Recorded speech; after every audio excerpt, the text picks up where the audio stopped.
Et pour parler du développement de l'industrie en Égypte, nous avons en ligne Monsieur Nadim Samna, économiste. Bonsoir. Bonsoir. Alors, où en est-on avec l'industrie et le développement de l'industrie en Égypte?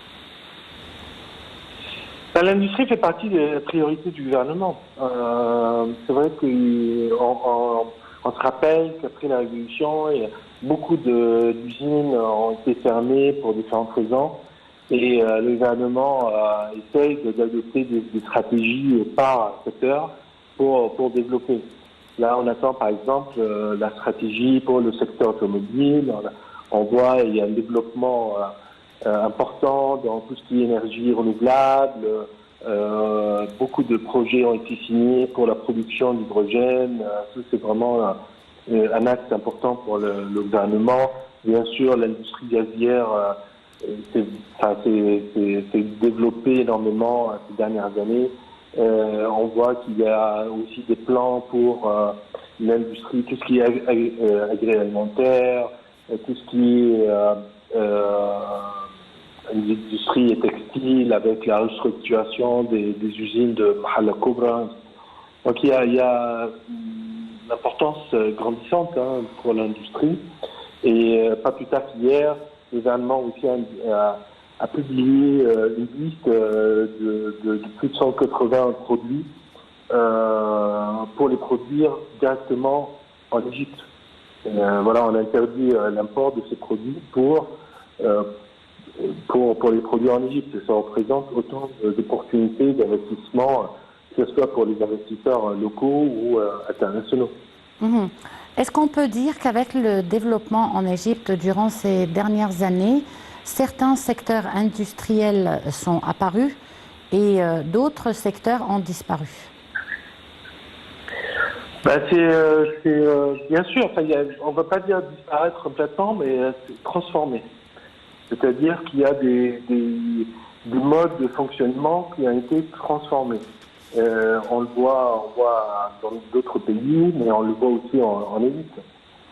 Et c'est vrai que on va dire la transformation de l'économie égyptienne, elle est toujours en cours. On a toujours besoin de secteurs à très forte composante de main-d'œuvre. C'est pour ça que le gouvernement développe la construction, développe l'industrie textile, développe l'industrie automobile. Ce sont des industries qui ont besoin de beaucoup de main-d'œuvre. Parce que l'Égypte a beaucoup de main-d'œuvre qu'il va falloir employer. Mais en même temps, il y a des projets pour développer des industries de pointe qui ont besoin de compétences plus intellectuelles.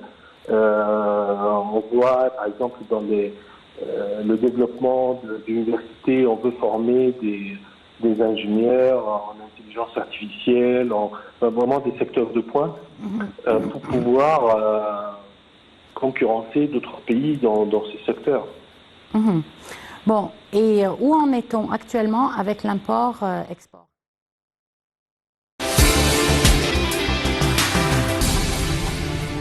Le but, c'est petit à petit, c'est couvrir tous les secteurs, et s'il y a des opportunités, essayer d'en faire profit au maximum. Donc c'est pas juste le fait d'exporter dans des secteurs ou des produits différents, mais c'est aussi ouvrir de nouveaux marchés ou renforcer les marchés existants. Et on voit qu'il y a, par exemple, beaucoup de pourparlers avec les pays arabes pour pouvoir faciliter le processus d'export aux pays arabes. Il y a par exemple pour tout ce qui est produits alimentaires ou agricoles, il y a une visite officielle de la commission d'alimentation en Égypte pour vérifier toutes les usines qui produisent des aliments en Égypte et qui ont été déjà validés ou audités par les autorités égyptiennes. Donc il y a pas mal d'efforts dans ce domaine, bien sûr. Mmh. Et est-ce que nous exportons uniquement des produits ou nous avons commencé à exporter de l'expertise aussi? Bien sûr, enfin là, on voit que il y a par exemple le haut barrage en Tanzanie. Donc ça, c'est de l'expertise, c'est les services ou un consortium égyptien qui construit ce barrage. C'est un projet énorme. Et grâce à ce projet qui constitue une référence en Afrique, il y a d'autres projets qui se développent. Je suppose que par l'État mais de manière générale, on voit que la main-d'œuvre égyptienne qui travaille à l'étranger, elle est très appréciée. Et c'est pour ça aussi que les transferts des Égyptiens qui vivent à l'étranger augmentent d'année à année et deviennent en fait la principale source de devises en Égypte. Donc ça veut dire que oui, l'expertise égyptienne est bien sûr appréciée. Mhm. Et concernant l'échange commercial entre pays africains, est-ce qu'on peut dire que l'Afrique a fait des efforts dans ce domaine, surtout en ce qui concerne l'Égypte? Ça se développe, mais c'est vrai qu'il y a beaucoup de problèmes. Enfin, pour être assez clair, il y a beaucoup de problèmes logistiques, il y a beaucoup de problèmes parce que les pays africains aussi ont on va dire, en plus de devises, donc pour pouvoir faire du commerce, c'est plus facile quand il y a des devises, c'est plus facile aussi quand il y a des agences, on va dire, d'audit ou des agences de garantie étatiques qui peuvent garantir la solvabilité des importateurs ou qui peut garantir la qualité des exportateurs africains. Donc c'est en fait, dans la vraie vie, ça prend beaucoup plus de temps parce que là, les pays africains souffrent de beaucoup de problèmes structurels qui les empêchent à augmenter leur commerce. Donc là, ce qui est plus facile, c'est importer des matières premières, par exemple, importer ou exporter des matières premières parce que on n'a pas besoin de résidents de qualité très poussés. Après, aujourd'hui, l'Égypte exporte énormément de produits aux pays africains. Ça a pâti un petit peu ces 2 dernières années, je crois. L'Afrique, c'est le seul continent auquel les exportations égyptiennes ont baissé, je crois.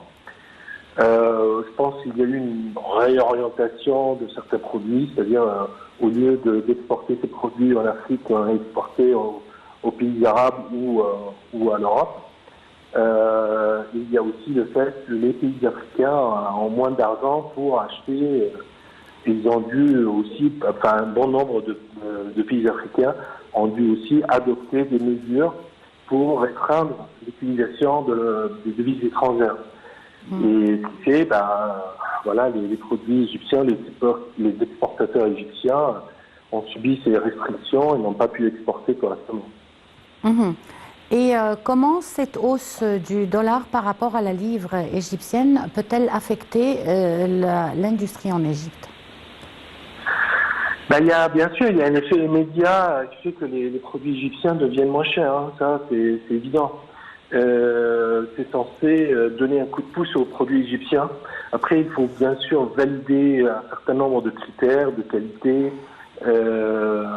Mais le but, en tout cas, c'est ce que tous les pays qui ont dévalué leur monnaie ont réussi à obtenir, c'est une augmentation des exports. Et en même temps, comme le gouvernement en parallèle sert un peu, ou on va dire, impose des restrictions sur les importations, eh bien, ça donne des opportunités pour les hommes d'affaires égyptiens pour exploiter ces opportunités et commencer à produire sur place. Et le fait d'avoir des produits, on va dire, des imports un peu plus chers, ça renforce encore plus les opportunités de produire localement. Quelle est la vision de l'Égypte, son plan stratégique pour le développement de l'industrie dans les quelques années à venir? Où veut arriver l'Égypte avec l'industrie? Grande question. L'industrie, aujourd'hui, l'économie égyptienne a l'avantage d'être une économie diversifiée. Et lorsqu'on parle d'industrie, on parle enfin vraiment, il y a beaucoup de types d'industrie. Par exemple, voilà, l'industrie du tourisme, c'est une industrie très importante en Égypte, mais à cause de la crise du Covid et puis aujourd'hui la guerre en Ukraine, eh ben, cette industrie, elle l'empathie et puis elle a beaucoup faibli. Mais en même temps, il y a d'autres industries qui ont pu équilibrer la production industrielle en Égypte, comme le gaz, comme la construction. Et ça a permis à l'Égypte d'avoir une croissance en continu. En comparaison, en 2020, il y a eu à peine 18 pays dans le monde qui avaient une croissance positive. Et l'Égypte en fait partie, et la majorité de ces 18 pays sont, on va dire, des pays avec une petite économie ou une petite population. Donc c'est le but, comme je dis au début, là il y a des priorités pour le gouvernement en tant qu'industrie. Ce sont les industries qui ont besoin d'une main-d'œuvre importante. L'industrie textile, l'industrie automobile, voilà, on essaye, ça fait quelques années qu'on veut développer l'industrie automobile, on veut publier la stratégie de l'industrie automobile dans les prochains jours. Il y a bien sûr l'industrie du gaz, la transformation du gaz. On veut petit à petit aussi en parallèle produire tous les produits qu'on peut produire localement pour éviter l'import. Là, on est aux portes du Ramadan. Ben, c'est vrai que il y a quelques années, il y a eu une décision d'interdire l'import de lanternes de Ramadan, et on voit qu'aujourd'hui l'offre officielle, elle est riche, elle est de bonne qualité, elle est de très bon prix, et même si on va dire on ouvre le marché de nouveau et on autorise l'import de nouveau des lanternes de Ramadan, ben, il n'y aura pas d'importateurs parce que la production locale, elle est riche, elle est de bonne qualité, elle est aussi au bon prix, et bien sûr avec tous les problèmes logistiques qui sont moindres. Et le but, c'est d'arriver à ce niveau dans beaucoup de produits. Moins les 180 produits qu'a annoncé le gouvernement cette semaine. C'est-à-dire que cette année, on ne verra pas de lanternes chinoises? Ben, ça fait quelques années que c'est interdit en fait. Bon, Monsieur Nadim Samna, je vous remercie beaucoup pour cette intervention. Une petite pause et on se retrouve tout de suite après. Merci beaucoup. Au revoir.